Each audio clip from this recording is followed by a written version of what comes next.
Hello बच्चों, आज हम लोग करेंगे कुछ terms related to coordination compounds. लेकिन अब उससे आगे जाने से पहले हम लोग ये देखते हैं कि कहाँ कोऑर्डिनेशन कंपाउंड्स यूज़ होते हैं। तो आज मैं तुम लोगों को दो इंटरेस्टिंग यूजेस बताती हूँ कोऑर्डिनेशन कंपाउंड्स के। एक तो है हमारा वाटर टेस्टिंग में, यानी कि जब हमें हार्ड वाटर को टेस्ट करना है कि कितना पानी हार्ड है, तो वो हम कोऑर्डिनेशन कंपाउंड्स की हेल्प से करते हैं। अब हार्ड वाटर क्या होता है कि जो साबुन, जिस पानी में साबुन झाग नहीं बनाता, फोम नहीं बनाता, फ्रोथ नहीं बनाता, उसको हम लोग कहते हैं हार्ड वाटर। और जो हार्डनेस ऑफ वाटर होती है उसका रीज़न होता है कैल्शियम और मैग्नीशियम आयंस जो कि सॉल्युबल होते हैं उस पानी में। अब उसकी हार्डनेस चेक करने के लिए हम लोग एक लीगेंड EDTA का सॉल्यूशन डालते हैं। EDTA means ethylene diamine tetra acetic acid. तो हम उसके अंदर डाल देंगे। तो EDTA क्या करता है? EDTA कैल्शियम और मैग्नीशियम आयंस के साथ कॉम्प्लेक्स बनाता है, और कितना हमारा EDTA यूज़ हो गया उसके अकॉर्डिंग हमें ये पता चलता है कि भाई उसमें कितने कैल्शियम आयंस थे या कितने मैग्नीशियम आयंस थे, और उसके अकॉर्डिंग हम लोग हार्डनेस ऑफ वाटर को टेस्ट कर लेते हैं। अब दूसरा यूज़ जो है हमारा, अब किसी को पॉइजनिंग हो गई, लेड की पॉइजनिंग है या आर्सेनिक की पॉइजनिंग है या मरकरी की पॉइजनिंग है, और डॉक्टर के पास गए। अब डॉक्टर क्या करता है? डॉक्टर भी यही जो हमारे कॉम्प्लेक्सेस हैं वही बनाता है, तो उसको हम कहते हैं कीलेशन थेरेपी। अब कीलेशन थेरेपी में भी वो बाय इंजेक्शन से या फिर ओरली EDTA पेशेंट को पिला देते हैं।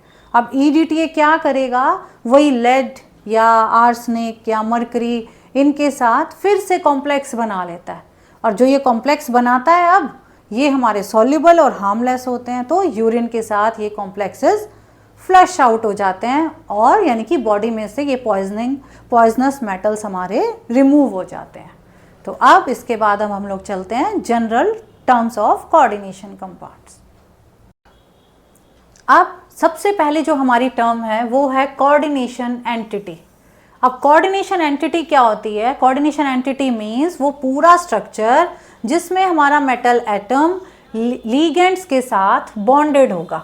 अब लीगेंड्स का फिक्स्ड नंबर होता है लीगेंड, तो मेटल आयन या एटम के साथ लीगेंड के आयंस या मॉलिक्यूल्स जब फिक्स्ड नंबर में बॉन्डेड होंगे तो उसको हम लोग कहते हैं कोऑर्डिनेशन आइडेंटिटी। अब ये एंटिटी जैसे ये है हमारे पास PtCl2NH3 होल ट्वाइस, तो यहाँ पे जो ये प्लैटिनम है ये 2 क्लोराइड आयन से सराउंडेड है और 2 ही इसके पास बेटे अमोनिया मॉलिक्यूल्स हैं। तो ये पूरी हमारी एक कोऑर्डिनेशन एंटिटी बन गई है। तो ये इस स्ट्रक्चर को हम लोग कोऑर्डिनेशन एंटिटी बोलेंगे। अब सेंट्रल मेटल एटम या आयन क्या होता है? यहाँ देखो, ये हमारी पूरी कोऑर्डिनेशन एंटिटी है, ये हमारा लीगेंड है, ये हमारा लीगेंड है। लेकिन यहाँ पे ये जो कोबाल्ट है, ये कोबाल्ट प्रेजेंट है एज कोबाल्ट 3 पॉजिटिव आयन। तो यहाँ हमारा सेंट्रल एटम तो हो गया कोबाल्ट, और सेंट्रल आयन हो गया हमारा कोबाल्ट 3+। यहाँ पे हमारा जो आयरन है it is present as Fe3 positive. तो सेंट्रल मेटल आयन जो है हमारा यहाँ Fe3 पॉजिटिव है, यानी कि वो मेटल जिसके साथ लीगेंड्स बॉन्डेड हैं या जिसको लीगेंड्स इलेक्ट्रॉन पेयर डोनेट कर रहे हैं उसको हम लोग सेंट्रल एटम या फिर आयन बोलते हैं। अब यहाँ ये हमारा निकल है, निकल 2 पॉजिटिव की फॉर्म में है, तो ये जो निकल 2 पॉजिटिव है ये हमारा सेंट्रल आयन है। अब कईयों में ये सेंट्रल एटम भी होता है, जैसे मैंने लिखा NiCO4। अब NiCO4 में बेटे यहाँ पे कार्बन मोनोऑक्साइड है, इस लीगेंड, इसके ऊपर कोई चार्ज नहीं है, तो यहाँ हमारा ये सेंट्रल मेटल एटम हो गया एज ए निकल। अब ये क्योंकि सेंट्रल मेटल एटम्स जो हैं क्या कर रहे हैं? इलेक्ट्रॉन्स गेन कर रहे हैं, इलेक्ट्रॉन्स को एक्सेप्ट कर रहे हैं, इसीलिए हम इनको क्या कह देते हैं? इनको हम लोग ल्यूइस एसिड्स भी बोल देते हैं। So they are also called Lewis acids. अब क्यों बोलते हैं इनको ल्यूइस एसिड्स? क्योंकि बेटे ये इलेक्ट्रॉन्स एक्सेप्ट करते हैं, तो जो भी इलेक्ट्रॉन पेयर एक्सेप्टर होता है उनको हम लोग ल्यूइस एसिड्स बोलते हैं। और यहाँ ये इलेक्ट्रॉन्स एक्सेप्ट करते हैं from the anions and molecules. अब है हमारी नेक्स्ट जो टर्म है वो है कोऑर्डिनेशन स्फीयर। अब कोऑर्डिनेशन स्फीयर का मतलब है कि जिसके अंदर मेटल एटम, आयन और लिगेंड्स, उनको हम एक स्क्वायर ब्रैकेट में रख दें एंड इस पूरी टर्म को हम कोऑर्डिनेशन स्फीयर बोल देते हैं। आप देखो, ये हमारे पास एक कॉम्प्लेक्स लिखा हुआ है K4FeCN6। तो जितना पार्ट हमने ये स्क्वायर ब्रैकेट में लिखा यानी कि FnCN6, ये तो बेटे हो गया हमारा कोऑर्डिनेशन स्फीयर। और जो ये बाहर लिखे हुए होते हैं आयंस, वो लेफ्ट साइड में भी हो सकते हैं और राइट साइड में, यानी कि स्क्वायर ब्रैकेट से पहले भी और स्क्वायर ब्रैकेट के बाद में भी। इनको हम लोग कहते हैं काउंटर आयंस। तो दे आर काउंटर आयंस। तो जैसे हमारे पास ये कॉम्प्लेक्स लिखा है, इसके अंदर 4 पोटेशियम पॉजिटिव आयंस, वो हमारे काउंटर आयंस हैं और ये हमारा कोऑर्डिनेशन स्फीयर है। तो ये काउंटर आयंस और कोऑर्डिनेशन स्फीयर। ऐसे ही हमने एक और ये लिखा PtCl4 2 नेगेटिव, इसके अंदर ये हमारा कोऑर्डिनेशन स्फीयर हो गया PtCl4 2 नेगेटिव। ठीक है, तो ये अब इसको अगर काउंटर आयंस इसके लिखने हैं तो यहां पे हमने लिख दिया K2 PtCl4 2 नेगेटिव। तो ये हमारे काउंटर आयंस हो गए और ये अब 2 नेगेटिव हट जाएगा तो K2 PtCl4 हो गया। तो ये हमारे हो गए काउंटर आयंस और ये हो गया हमारा कोऑर्डिनेशन स्फीयर। अब है बेटे हमारे पास कोऑर्डिनेशन नंबर। कोऑर्डिनेशन नंबर क्या होता है? जितने भी लीगेंड्स जुड़े हुए होते हैं, यानी कि मेटल एटम या आयन के साथ जितने कोऑर्डिनेट बॉन्ड्स बनाए हैं लीगेंड्स ने, यानी कि जितने भी ये सिग्मा बॉन्ड बने हुए हैं, it is the coordination number. तो अब जैसे ये हमने दिखाया हुआ है, इसके अंदर तुमको दिख रहे हैं 6 बॉन्ड बने हुए हैं। सो कोऑर्डिनेशन नंबर यहाँ पे है हमारा 6। अब यहाँ पे हमने लीगेंड्स 4 बॉन्ड बनाए हुए हैं, तो यहाँ पे जो हमारा कोऑर्डिनेशन नंबर है वो है बेटे 4।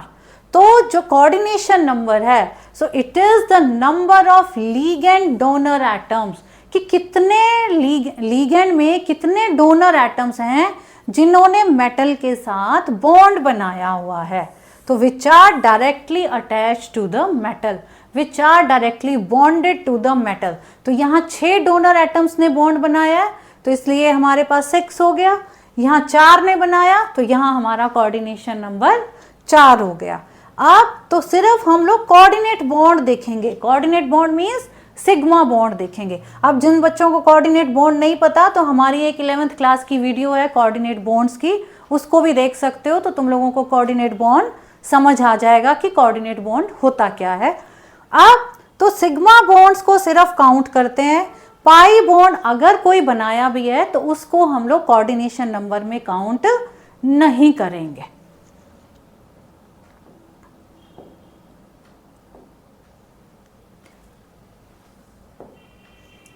अब ये है हमारे पास कुछ एग्जाम्पल्स हमने लिखे हैं। PtCl6 2 नेगेटिव, यहाँ 6 लीगेंड्स हैं क्लोरीन के। तो यहाँ जो हमारा कोऑर्डिनेशन नंबर हो गया इसमें, वो हो गया बेटा 6। यहाँ पे हमारे पास अमोनिया है, अमोनिया के अंदर डोनर एटम एक ही होता है N। तो यहाँ पे 4 अमोनिया है, तो कोऑर्डिनेशन नंबर हो गया 4। अब आ गई इसकी बारी C2O4। C2O4 जो है ऑक्जेलेट आयन है। आगे हमने एक लीगेंड्स की पूरी टेबल दी हुई है, उस टेबल में तुमने चार्जेस भी याद करने हैं और कितने डोनर एटम्स हैं। और हमने एक पहले वाली वीडियो में मोनोडेंटेट बाइडेंटेट लीगेंड्स भी किया था। तो ये बाइडेंटेट लीगेंड है, तो इसमें 2 डोनर एटम्स हैं, 2 ऑक्सीजन के एटम्स, एक लीगेंड के अंदर डोनर एटम्स हैं। तो क्योंकि 3 लीगेंड्स लगे हुए हैं, तो total number of donor atoms हो गए 6, यानी कि बॉन्ड्स बनेंगे 6। तो यहां भी हमारा जो कोऑर्डिनेशन नंबर है दैट इज 6। ये है हमारा EN। EN जो है हमारा बाइडेंटेट लीगेंड है, इथाइलिन डायमीन। इथाइलिन डायमीन को हम कैसे लिखते हैं? CH2 NH2 CH2 NH2। अब यहाँ पे हमारे पास दो दो डोनर एटम्स हो गए N और N, तो ये भी हमारा बाइडेंटेट लिगेंड है। तो टोटल 3 लगे हुए हैं, तो डोनर एटम्स कितने हो गए 6 डोनर एटम्स, यानी कि 6 कोऑर्डिनेट बॉन्ड्स। तो कोऑर्डिनेशन नंबर हमारा यहाँ भी 6 हो गया। ठीक है, अब है हमारे पास कोऑर्डिनेशन पॉलीहेड्रॉन। पॉलीहेड्रॉन मीन्स कि स्पेस में लिगेंड्स मेटल के साथ कैसे बॉन्डेड है, क्योंकि जो लिगेंड्स होते हैं ना वो ही हमारे कोऑर्डिनेशन कंपाउंड को एक शेप, एक डेफिनेट ज्योमेट्री प्रोवाइड करते हैं। तो वो हम कैसे लेते हैं कि number of arrangement of the ligand atoms which are directly attached to the central atom और आयन, तो उसको हम लोग कोऑर्डिनेशन पॉलीहेड्रॉन कहते हैं। अब जो हमारे मेन पॉलीहेड्रॉन है वो है हमारे ऑक्टाहेड्रल, जिसके अंदर 6 लिगेंड्स अटैच्ड होते हैं, तो बीच में एक स्क्वायर बनता है। तो 4 लिगेंड्स हमारे एक स्क्वायर के कॉर्नर्स पे होते हैं, वर्टिसेस पे, और 2 लिगेंड्स हमारे उनके साथ ये 90 डिग्रीज का एंगल बना रहे हैं। तो ये हमारे पास ऑक्टाहेड्रल ज्योमेट्री ऐसी ज्योमेट्री होती है। ठीक है, so this is our octahedral geometry. तुमको बस इतना ही याद रखना है कि एक स्क्वायर बीच में है और स्क्वायर के ऊपर हमारे पास ऐसे 4 लिगेंड्स उसके कॉर्नर्स पे हैं, और एक लिगेंड 90 डिग्री के एंगल पे ऊपर की तरफ है और एक लिगेंड हमारा नीचे की तरफ है, यानी कि जो 6 लिगेंड्स हैं दे फॉर्म ऑक्टाहेड्रल पॉलीहेड्रॉन। फिर है हमारे पास टेट्राहेड्रल, जिसमें हमारे पास 4 लिगेंड्स होते हैं। फिर है हमारे पास 4 लिगेंड्स वाला एक और है, जिसके अंदर एक स्क्वायर के कॉर्नर्स पे होते हैं ligands 4, that is square planar. फिर है हमारे पास ट्राइगोनल बाइपिरामिडल, जिसमें 5 लिगेंड्स हैं, 3 हमारे कॉर्नर्स ऑफ ट्राइंगल पे हैं और एक above the plane 90 degree angle पे और एक बिलो द प्लेन है। और एक है हमारा ये स्क्वायर पिरामिडल। स्क्वायर पिरामिडल के अंदर फिर से 5 हैं, बट 4 लिगेंड्स एक स्क्वायर के कॉर्नर्स पे हैं और एक लिगेंड 90 डिग्री एंगल पे है। तो ये हमारे मेन है।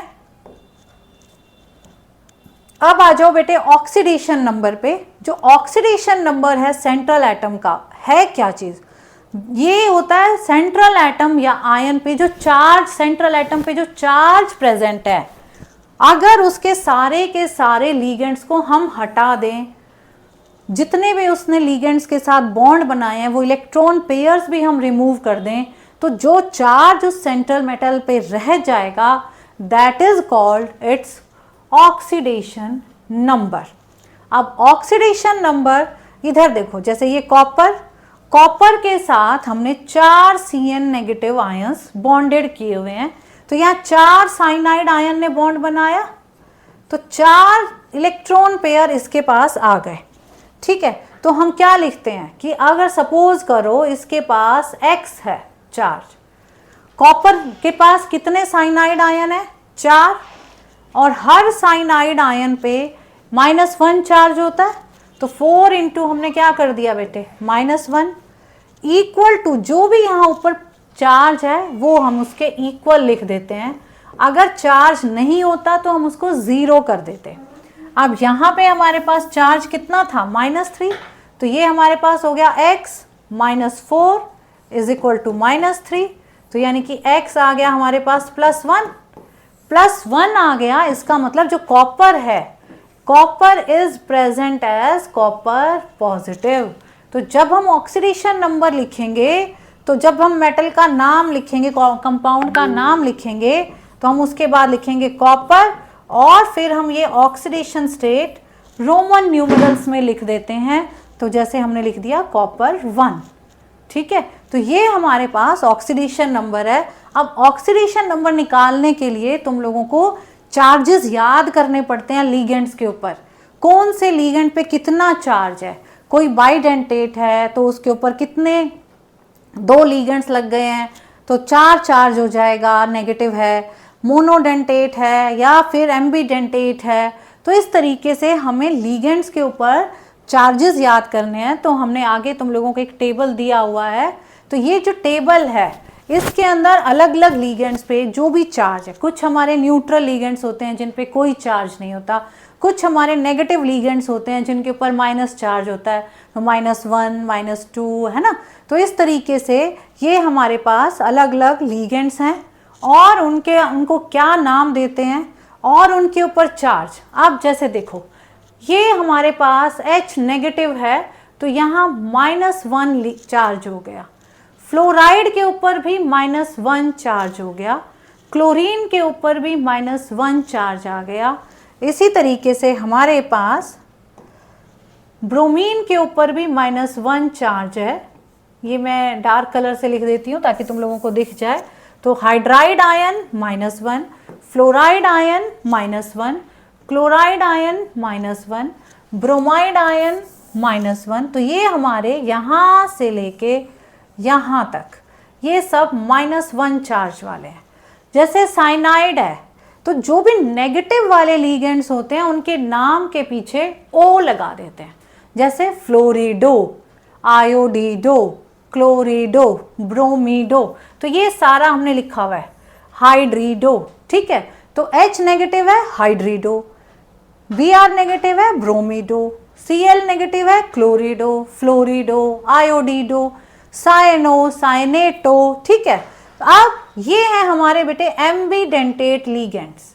ये हमने पिछला एक जो वीडियो बनाया था उसमें हमने ये किया हुआ है। तो एम्बीडेंटेट होते हैं जिनमें दो लीगेंड्स, दो डोनर एटम्स हैं, लेकिन लीगेंड बॉन्ड एक ही बनाता है। तो जब भी हम इनका नाम लिखते हैं तो हम बॉन्डिंग किससे है, अब जैसे यहाँ S से है तो ये थायोसाइनेटो S हो जाता है। अब यहाँ बॉन्डिंग N से है तो इसको हम थायोसाइनेटो N बोल देते हैं, ठीक है। सो थायोसाइनेटो N या थायोसाइनेटो S बोल देते हैं। इसी तरीके से ये हमारा नाइट्रीडो, ये हमारा अमीडो, ये हमारा अमाइन। अमाइन इज न्यूट्रल और अमाइन के अंदर ध्यान रखना है तुमने, हम डबल M यूज करते हैं। जनरली अमाइन में AMINE यूज होता है, लेकिन जब लीगेंड की बात करेंगे तो AMMINE यूज करना है। AMINE कर दोगे तो गलत, AMMINE यूज करना है। तो ये हमारे सारे लीगेंड्स के चार्जेस हैं जो तुमने मोस्टली मैंने वही सब लिखे हैं जो तुम्हारे काम के हैं। तो इनको लर्न करना है, इनके ऊपर चार्ज भी याद करना है, नहीं तो हमें ऑक्सीडेशन नंबर निकालने में दिक्कत आ जाएगी। अब ऐसे ये हमारा पिरिडीन है। पिरिडीन न्यूट्रल लीगेंड है, कोई चार्ज नहीं है। तो सिंपल न्यूट्रल लीगेंड्स को हम उनका नाम से ही बोलते हैं, जैसे वाटर को एक्वा बोल देंगे, ठीक है। ऐसे पिरिडीन को पिरिडीन बोलते हैं। और जब हम कॉम्प्लेक्स लिखते हैं तो हम इसको PY से डिनोट करते हैं, तो PY मीन्स पिरिडीन। अब ऐसे ही फॉस्फीन है, न्यूट्रल लीगेंड है, इस पे भी 0 चार्ज रहता है। ऑक्सो, O के ऊपर 2 नेगेटिव है, ऑक्सीडो भी बोल देते हैं इसको, ऑक्सो भी बोल देते हैं। हाइड्रोक्सो, हाइड्रोक्सीडो होता है। एक्वा, एक्वा 0 चार्ज है। अब है हमारे पास ये सल्फीडो, नाइट्रोसिल, नाइट्रोसिल पे 0 चार्ज रहता है। कार्बोनिल, कार्बोनिल पे 0 चार्ज रहता है। सबसे स्ट्रॉन्ग जो लीगेंड है वो है हमारा कार्बोनिल, ठीक है। फिर है हमारे पास कार्बोनेट, कार्बोनेटो, ठीक है। फिर है हमारे पास NO2 नेगेटिव, -1 चार्ज, नाइट्रो या नाइट्रीटो। अगर N से बॉन्डिंग है तो नाइट्रीटो, और अगर O से बॉन्डिंग है तो नाइट्रीटो O लिख देंगे, ठीक है। सो नाइट्रीटो O जब ऑक्सीजन के थ्रू बॉन्डिंग है, नाइट्रीटो N जब नाइट्रोजन के थ्रू बॉन्डिंग है। NO2 negative, nitrito O, NO3 negative, nitrato, sulphito, this is sulphato, this is thiosulphato. अब थायोसल्फेटो में भी 2 से बॉन्डिंग हो सकती है, अगर सल्फर के थ्रू है तो थायोसल्फेटो S, और अगर ऑक्सीजन के थ्रू बॉन्डिंग है तो थायोसल्फेटो O। तो इस तरीके से हम लोग कोऑर्डिनेशन ऑक्सीडेशन नंबर निकालेंगे बहुत सारों के। अब हमारे पास है कि हेट्रोलैप्टिक एंड होमोलैप्टिक कॉम्प्लेक्सेस। अब होमोलैप्टिक मीन्स, होमो मीन्स सेम। अब ऐसे कॉम्प्लेक्स जिनमें सिर्फ एक ही टाइप के लिगेंड्स हों उनको हम लोग कहते हैं होमोलैप्टिक। जैसे ये हमारे पास है, अब इसके अंदर हमारे पास कितने टाइप के लिगेंड्स हैं? इसके अंदर हमारे पास सिर्फ अमोनिया मॉलिक्यूल्स प्रेजेंट हैं 6, तो यानी कि ये हमारा होमोलैप्टिक कॉम्प्लेक्स है। लेकिन ये वाला कॉम्प्लेक्स देखो, इसके अंदर 4 अमोनिया है और हमारे पास 2 क्लोराइड आयंस प्रेजेंट हैं, तो इसके अंदर 2 टाइप के लिगेंड्स हो गए। ऐसे किसी में 3 टाइप के लिगेंड्स भी होते हैं। तो जब एक से ज़्यादा टाइप के लिगेंड्स प्रेजेंट होंगे किसी कॉम्प्लेक्स में, तो उसको हम लोग कहते हैं हेट्रोलैप्टिक कॉम्प्लेक्स। तो ये हो गया हमारा हेट्रोलैप्टिक कॉम्प्लेक्स और ये हो गया हमारा होमोलैप्टिक कॉम्प्लेक्स। अब इन्हीं दोनों कॉम्प्लेक्सेस में मैं तुम लोगों को ऑक्सीडेशन नंबर निकालना सिखा देती हूँ। इधर देखो, ये है हमारे पास कोबाल्ट NH3 6 पॉजिटिव, ठीक है। अब कोबाल्ट को हम लिखेंगे X। अमोनिया पे अभी अभी हमने टेबल किया था, उसमें 0 चार्ज है। जब 0 चार्ज है तो यहाँ X प्लस 0 इंटू 6 हो जाएगा, और इसके ऊपर टोटल के ऊपर चार्ज है हमारा 2 प्लस, तो इसको हम लिख देंगे 2। तो यानी कि यहाँ कोबाल्ट के ऊपर चार्ज है हमारा 2। तो oxidation number of cobalt in this complex is +2, ठीक है। एक और अभी हमने लिखा था PtCl4, इसके ऊपर हमने 2 नेगेटिव डाला था। अब यहाँ हमने प्लैटिनम का ऑक्सीडेशन नंबर निकालना है, हम लोग यहाँ पुट कर देंगे X। क्लोरीन के ऊपर -1 चार्ज रहता है, तो हम लोग यहाँ क्या करेंगे, X -4 is equal to -2, so X is equal to +2। तो यहाँ जो प्लैटिनम है, प्लैटिनम का भी ऑक्सीडेशन नंबर जो है वो क्या है, 2 है। यानी कि oxidation number of platinum is 2। बिल्कुल ऐसे ही एक और देखो,